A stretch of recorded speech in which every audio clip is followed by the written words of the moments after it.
and pay total attention to your breathing. And notice the breath rising and falling, rising and falling. Along with that breath, feeling rises and falls. Only through feeling you notice the breath.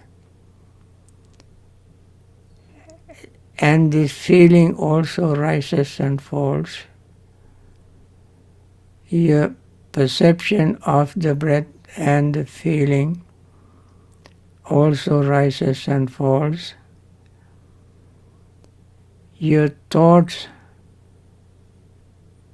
rise and fall. Your consciousness rises and falls. All these, what we call aggregates, rise and fall together very quickly along with the breathing. You cannot make a distinction or separate one from the others. They all rise and fall. Only when we pay special attention to one of them can you notice it. Otherwise they all rise and fall together. This really is happening. And then at that level, your desire or greed or clinging to anything fades away. When you cling to something, if you have greed, that also agitates the mind, and then your practice would become more difficult. So at that level, let the greed fade away by itself naturally. Then the mind becomes more calm, relaxed and peaceful. The breath becomes calm, relaxed and peaceful. At that level, you also begin to feel your metta. Metta you started reciting. Now you don't think about it, but you feel metta. When you really feel metta, it pervades your entire mind, and then no resentment or anger can arise in the mind at that moment. That makes the body, mind, breath, feeling all more calm, more results and more peaceful. And that also sometimes can cause another flip side, that is, you feel sleepy. When everything is calm, relaxed and peaceful, naturally you feel sleepy. On the top of that, if you did not have good sleep previous night, that would be more compounded and feel sleepy. But at the same time, we must understand sleepiness will not bring us insight, wisdom, understanding. So we arouse our energy to overcome sleepiness. We must think very carefully, mindfully, seriously. The moment to meditate is not readily available. Once we got that rare opportunity, we must make the best use of it. Arouse your energy and think this is a very important moment. You may take a deep breath, hold it and slowly breathe out. And again take a deep breath, hold it, and slowly breathe out. When you do this breathing exercise, your body warms up, mind becomes active, sleepiness fades away. And continue doing that, paying attention to your breath. And then, of course, the opposite of sleepiness and drowsiness can arise because of too much energy, perhaps. And then you have to overcome that hindrance as well. Too much energy creates restlessness and worry.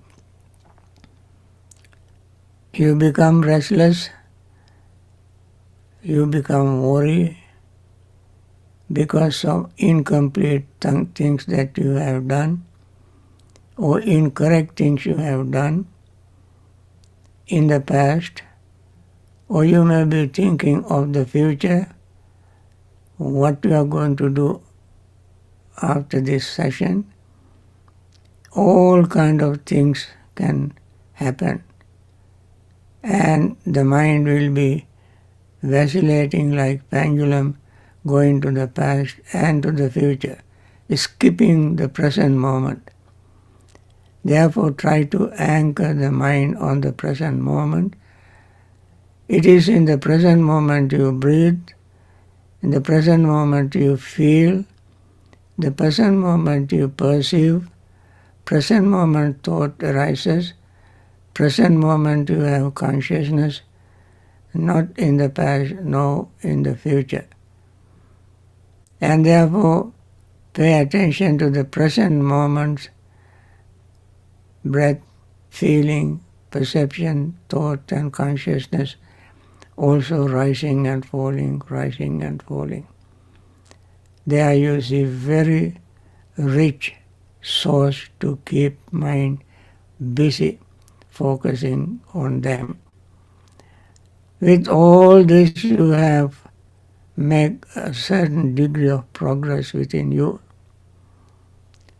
and yet you may have not full confidence in your achievement, your practice. At that time we must definitely think of the Buddha, the one who introduced this marvelous system to us, and he himself followed.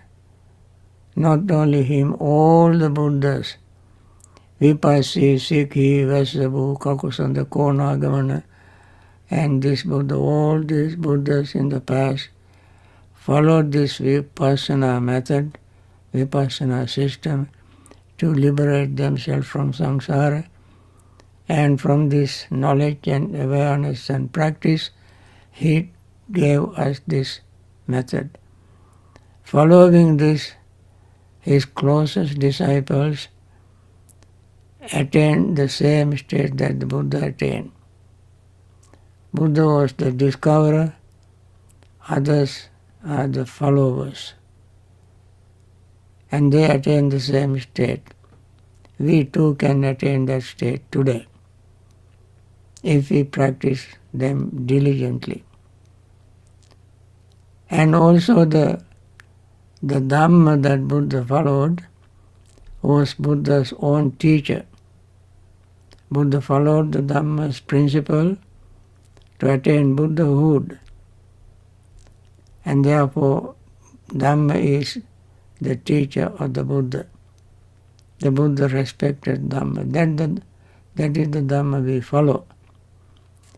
And therefore, we must have confidence in the Buddha, Dhamma, Sangha. And you can do that yourself. You already have overcome 4 of the 5 hindrances. What is left is your doubt. And you can see, by seeing all this success, thinking of the Buddha, Dhamma, Sangha, you can instill your confidence. Using that confidence, with that confidence, continue the practice. Then you can overcome your doubt. Then when all these hindrances are out of your way, you feel full of joy. That arises by degrees, slowly and gradually, and that joy turns into happiness, which is the crown of that attainment. And when you attain this, just imagine the kind of settling, peaceful, quiet state of mind you experience. That leads to concentration. When you gain that concentration, you use it for seeing impermanence, unsatisfactoriness, and selflessness of your body, feeling, perceptions, volition, and consciousness. They are changing much faster than you can imagine. With the concentrated state of mind, you can see these changes. When you see these changes at inconceivable rapidity, you cannot hold on to anything. Everything is slipping away from you. That time any desire for clinging to a body, feeling, perception, thought, and consciousness vanish. That desire vanishes from your mind. Whatever resentment you have, that also vanishes. Whatever confusion you have regarding this attainment also vanish. So you have been able to overcome greed, hatred, and delusion. Then you experience real peace. For this purpose, we must follow these instructions and practice, and then we can see for ourselves the results. So with this I stop talking. At the end I ring the bell, and then we give another talk.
By means of these meritorious deeds, may I never join with the foolish, may I join always with the wise, until the time I attain Nibbana.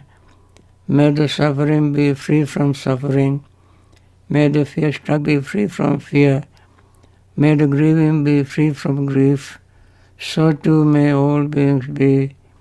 From the highest realm of existence to the lowest, may all beings arisen in these realms, with form and without form, with perception and without perception, be released from all suffering and attain to perfect peace. Excellent, excellent, excellent. Friends, now I want to continue this talk on right understanding. As I mentioned several times, these talks are based on the Samma Ditti Sutta in Majjhima Nikaya, Sutta number 9. There Venerable Sariputta explained right understanding in 16 ways. We mentioned 9 of them already. Today is the 10th. 10th is the contact. So he says, knowing contact and what is the rising of contact, what is the cessation of contact, and what is the way leading to the cessation of contact. This sounds, you may know, this is the Four Noble Truths. So he connected the dependent origination with the Four Noble Truths 16 times. Now let us see how contact arises. First of all, we know what contact is. When the senses, sensory objects, and consciousness meet together, contact arises.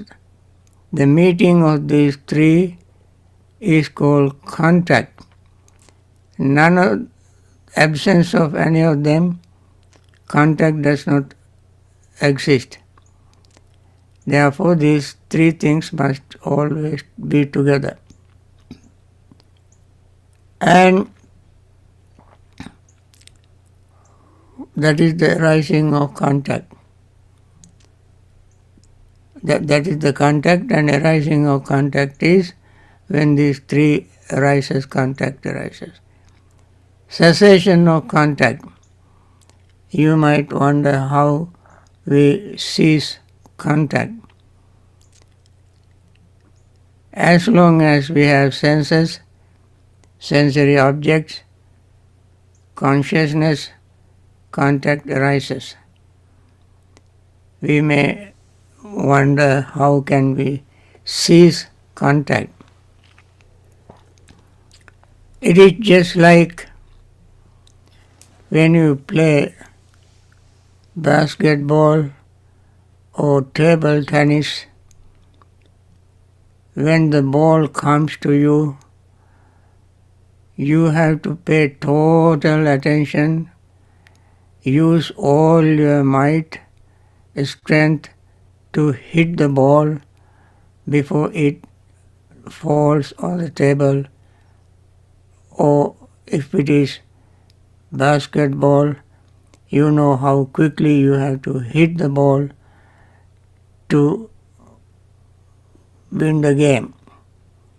Similarly, when this contact arises, our attention must be there to understand how contact arises and how quickly it arises. Now, you cannot stop the contact by just seeing it. And you cannot see contact without any combination of these things. Contact arises because of the six senses. Through the cessation of six senses, contact doesn't arise. That doesn't mean that you have to be blind, deaf, and so forth. While all the senses are there, we have to understand how we cease the contact. And let us see how the Noble Eightfold Path helps us to see this. Venerable Sariputta mentioned 16 times, it is the Noble Eightfold Path that has this secret. Now, Noble Eightfold Path, as you all know, are listed in certain way. By memorizing these 8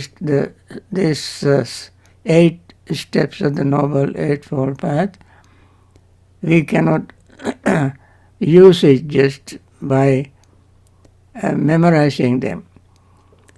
They all are in our mind. Understanding is in the mind.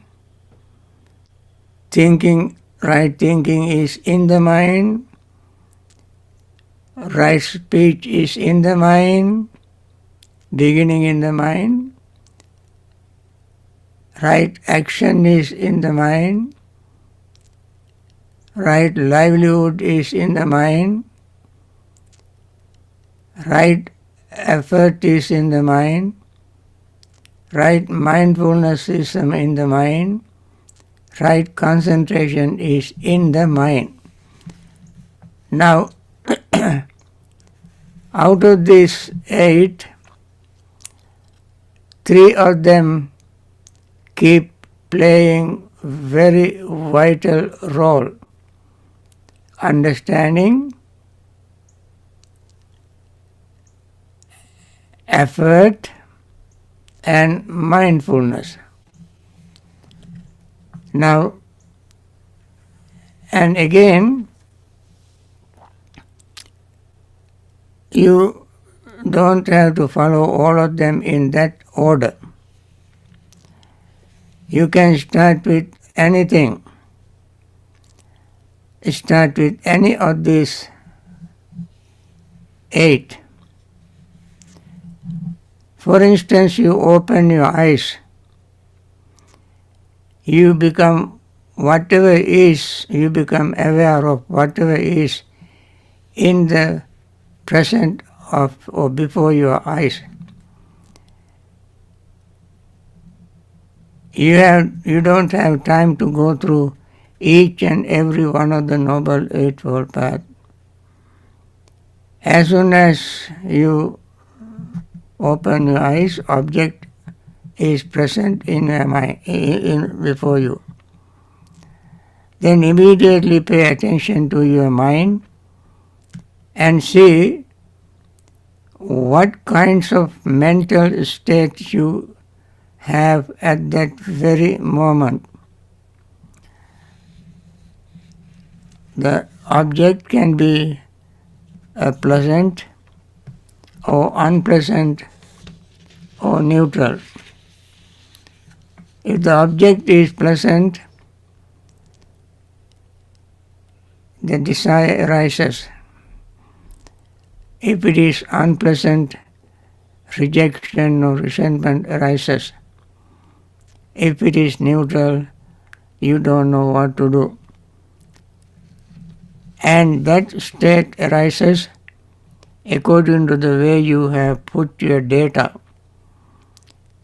You have collected, accumulated, the way you have programmed. If the object doesn't agree with you, not on the same page, there arises friction. That is called suffering. The same way with your ears, nose, tongue, body and mind. If something arises which doesn't agree with your previous data, previous conditioning, previous way of thinking, then there arises friction. And that is what you have to see. As soon as contact arises, this series of feelings arise in your mind. And it happens so quickly that you cannot even separate it. And seeing this as exactly it is your right understanding. Following this state of mind, your thought process arises. You begin to think. That also happens so quickly. You may think of clinging, that is your depending on the feeling you experience, thought of greed, thought of hatred, or thought of delusion arises. Or, if the understanding is correct, right, the thought of letting go arises, because you know that you cannot hold on to them. They change so quickly, so fast, and your attempt to hold on to them is a futile effort. So you let go. That is called nekkhamma sankappa, thought of letting go. And also you don't build up your friction by going against what you experienced, and then you know it, and then the thought of loving friendliness, avyapada sankappa, arises in you. You don't try to distinguish you from the object. It is just the same impermanent object. Impermanent, just like what you experience in your mind. Then you may have compassion, not opposite of compassion, or cruelty. That's called avihimsa sankappa. That is how your thought arises. All depends on your understanding. And then you start uttering words depending on your experience. Sometimes you may lie. If the understanding is right, with the right understanding you don't. You speak the truth. You speak in a very cordial way. Speak bringing the divided together, and speak always on the Dhamma because of the right understanding.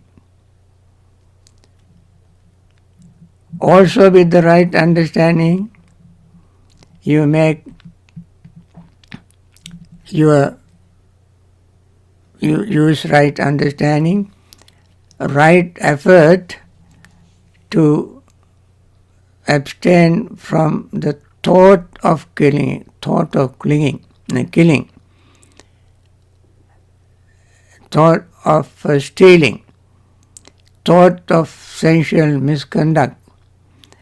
These are thought, but when they executed, they can be actions. So you avoid all of them with right understanding.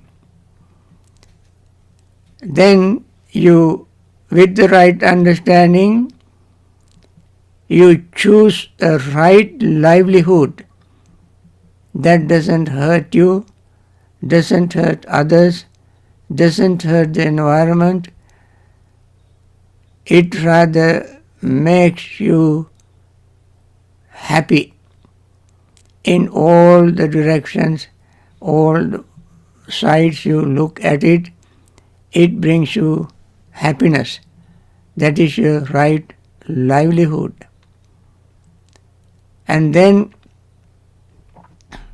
with the right understanding,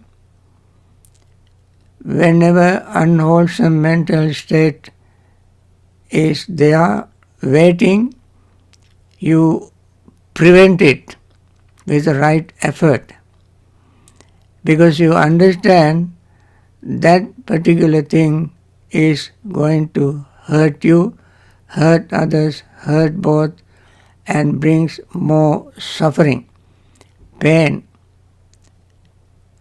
Our effort must be to avoid anything that causes suffering.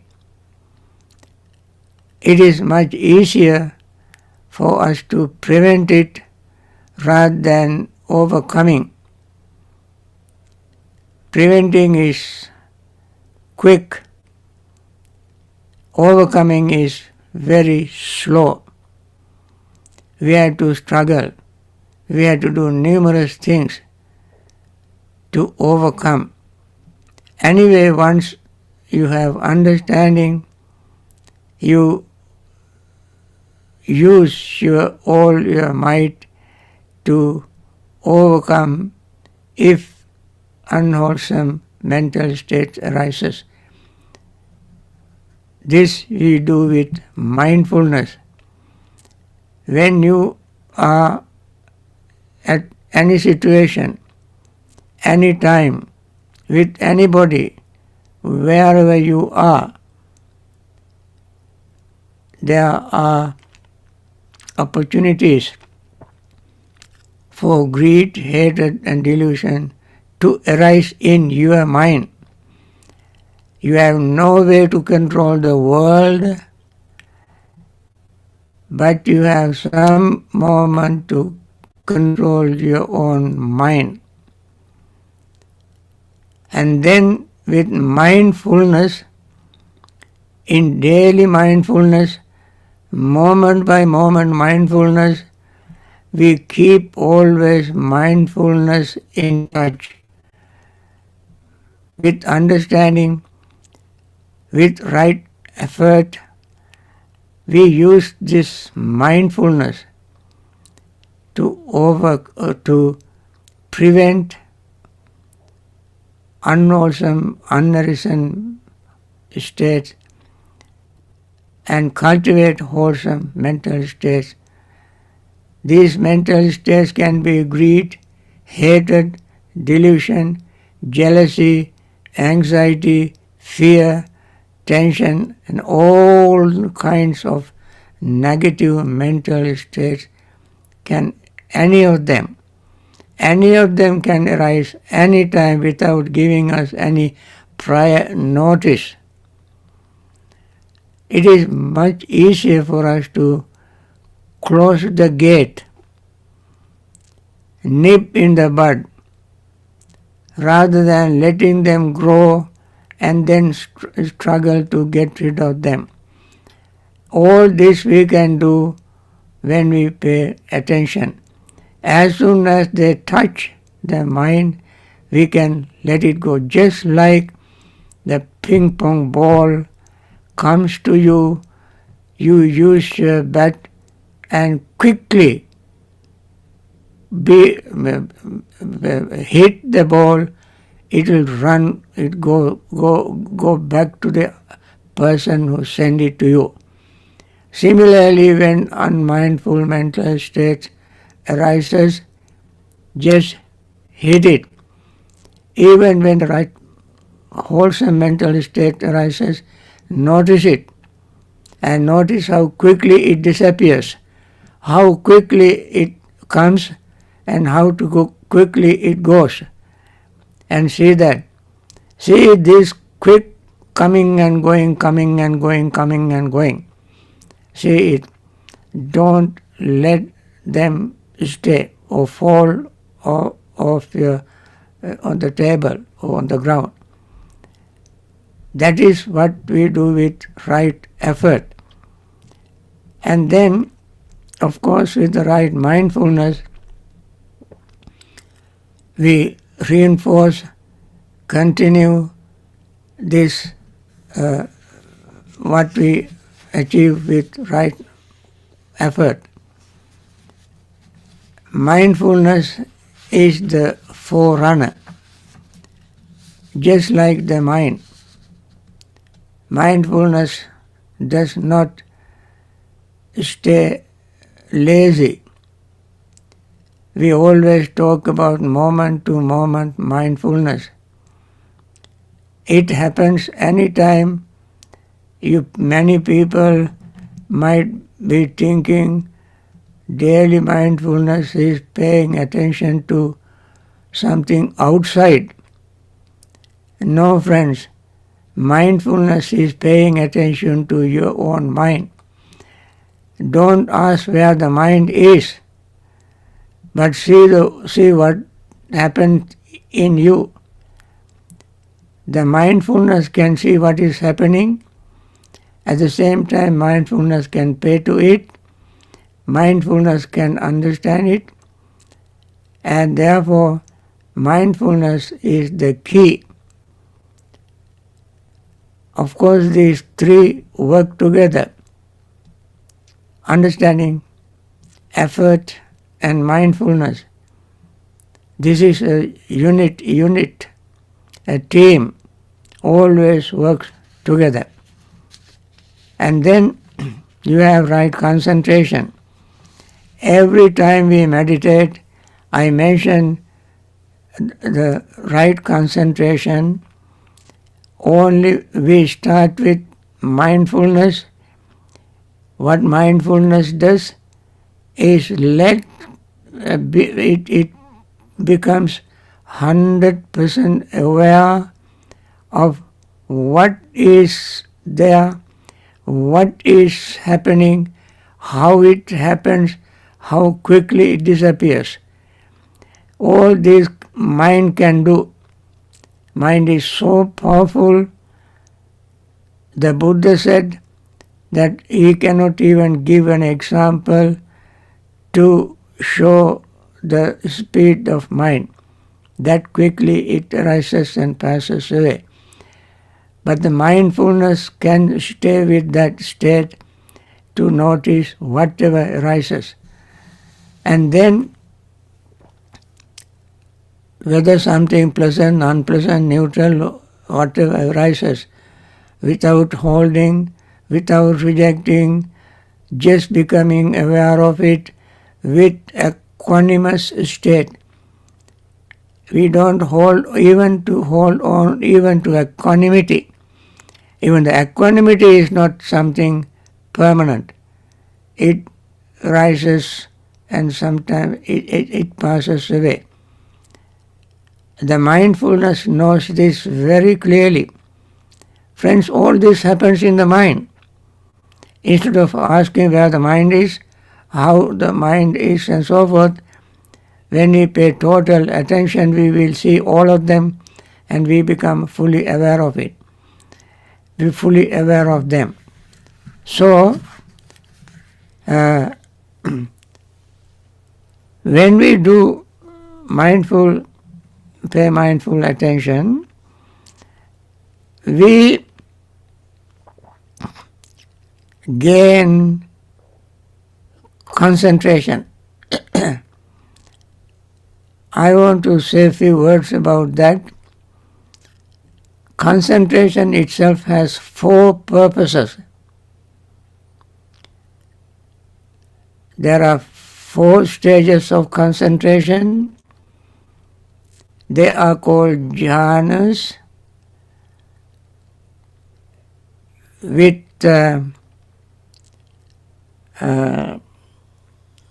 I simply mentioned the 4 purposes, but I want to take some more time to explain them later on, because it is a very deep subject.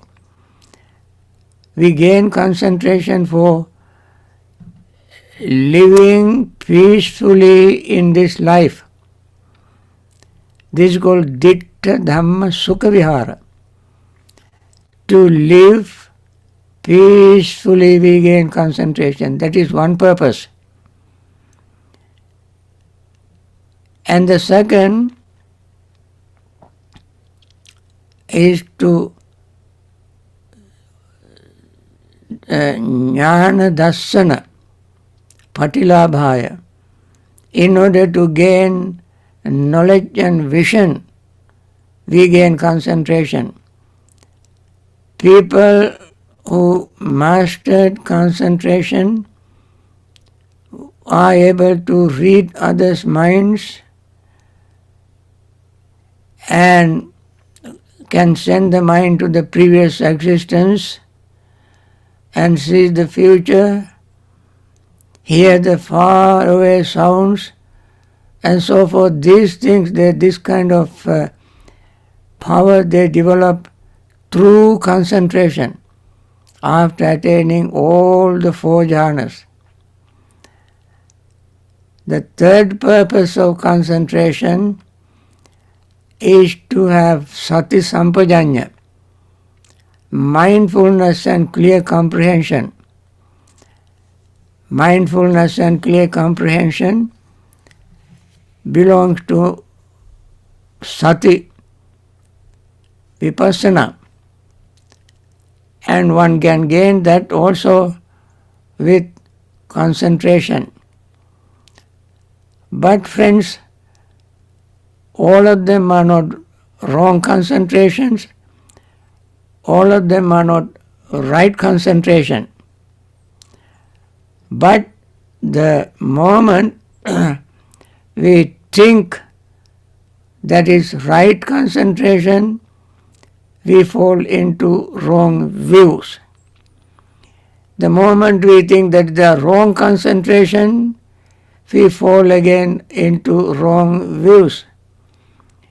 But we have to understand these 3 types of concentration that one attains to achieve those purposes: to have peaceful state, to develop various mental powers, to arouse our mindfulness and clear comprehension.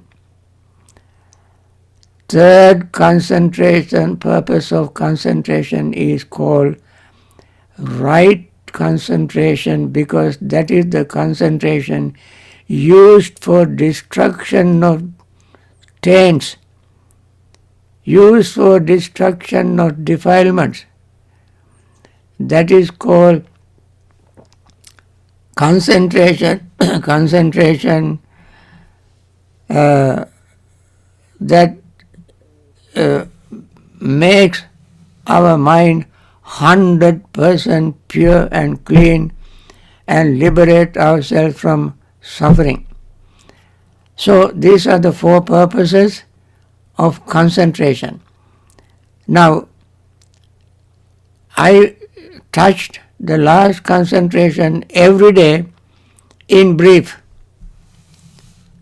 I mentioned we pay mindful attention to our breath, feeling, perception, thought and consciousness, and then overcome hindrances and gain concentration and use that concentration back again to see body, feeling, perception, thought and consciousness in the deepest way, the sharpest way, and the subtlest changes in them. Until we see the subtlest changes in these 5 aggregates, we will not be free from suffering. That is the most important kind of concentration.